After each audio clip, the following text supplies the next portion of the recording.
Hey everyone, I'm Randy Olson, and today I'm going to walk you through a quick and dirty tutorial on how to do some really basic web scraping in Python.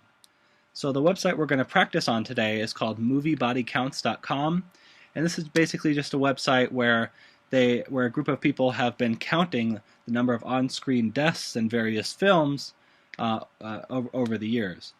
So you can see if we navigate over on the left menu here, they list out all of the movies they've done counts for by the first letter in the movie, and let's just jump into B, I guess.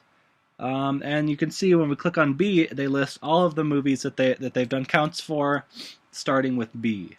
So actually, I see Braveheart in there. That's one of my favorite movies. So let's go and take a look at that one.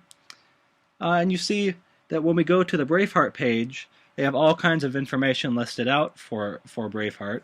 The year it came out, nice DVD screen cover, directors, actors, MPA rating, IMDb links, and the really unique piece of information that this website has is the kill count. So usually they list it right here, which is the total number of bodies, dead bodies particularly, that you see in the film. So pretty intense that in 2 or 3 hours of Braveheart, there are 184 people that died on screen there. So let's go ahead and find out how we can use Python to scrape this kind of information automatically off of the page so we don't have to do this manually. So if we jump on over to the Python code, one of the libraries that's most common to use for reading web pages is called urllib2. So you can import that library by just typing import urllib2, and then if you want to have urllib2 read a web page, you just type urllib2.urlopen. We put strings there, and I'm going back to the other web page. You can't see this right now, but I'm just copying the URL at the top of my browser, and we just paste that URL in there, and then we tell urllib to read that web page. So if we run that and we expand it out, you see that this is basically just a bunch of HTML markup, if you're familiar with that.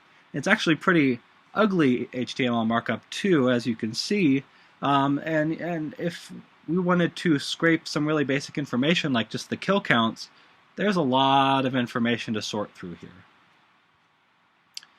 Fortunately, there's a nice Python library called HTML2text that you'll have to install separately. Just do a Google search for HTML2text Python. And if you pass all the HTML into this function, oops, actually we have to do HTML2text import it. There we go. Okay, and we pass it to this HTML2text function. If we print it out now, you see that it's all formatted in Markdown. So this is much cleaner and much easier for us to parse.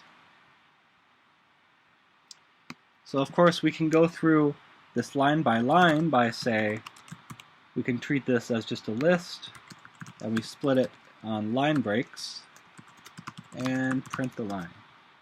And so basically what I just did there is just a long form of printing it, but now we actually have the ability to go line by line in this text. So first we'll read this one, then we'll read that one, and we can decide which lines we actually want to keep. So if we go back to the web page, let's say the first thing we want to scrape is this IMDb link here. So you can see if we click on it, it'll take us to the IMDb page for Braveheart. So let's see if we can find a nice way to capture that as we go line by line.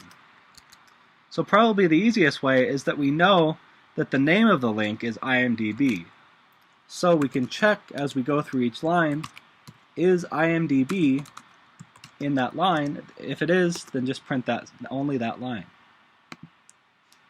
And you can see actually this works out pretty well, because the only line that had IMDb in it is the line that has that IMDb link.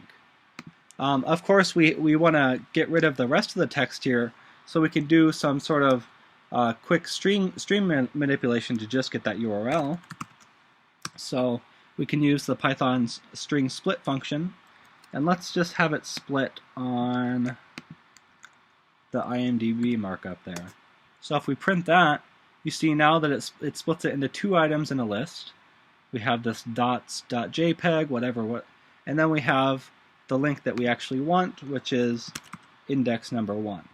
So now if we index there, you see now we have most of the link, and we just have to strip off some extraneous markup there. So let's get rid of the comma, and then also get rid of that parentheses. And now you see, sure enough, we've scraped through the entire web page, and now we have that URL on the web page. So if I click on it, sure enough, there we go. We correctly scraped the IMDb URL. Now let's say we wanted to do the same thing to get the kill counts, right? Because that's really the unique thing on this web page. Well, we know that each page has this entire film colon on it.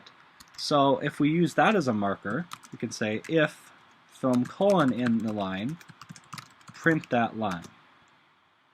And sure enough, that made for an easy marker for us to capture that line on.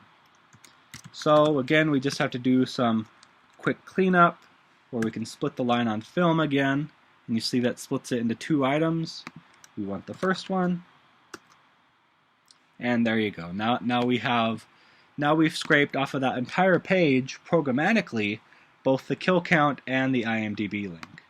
And the nice part about doing this in code is that now if we want to go and do this for other web pages, like let's go back to the list of web pages.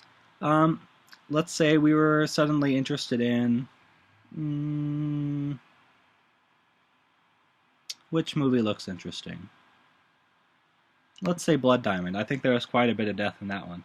There we go. Yeah, there are 187 deaths. Goodness gracious. So if we go to that web page and copy that URL, and we just put in that URL there, and we run it, sure enough, it again gets the correct IMDb page, so it gets Blood Diamond, and it gets the correct number of counts. So it says 187, and sure enough, 187 kills. So as you can see, this is a really nice, quick and dirty way of programmatically getting information off of web pages. Now there are of course other cleaner ways, like using regular expressions or XPath or various other things, but those usually require a little bit of fiddling, and of course you have to learn regular expressions, whereas this is just a really simple for loop and finding specific lines using if statements. So this is usually the kind of web scraping I do, but I do recommend looking into regular expressions and various other things that may be useful for web scraping. And with that, I'll wrap this tutorial up. Feel free to leave any questions in the comments, and I'll be happy to get back to you.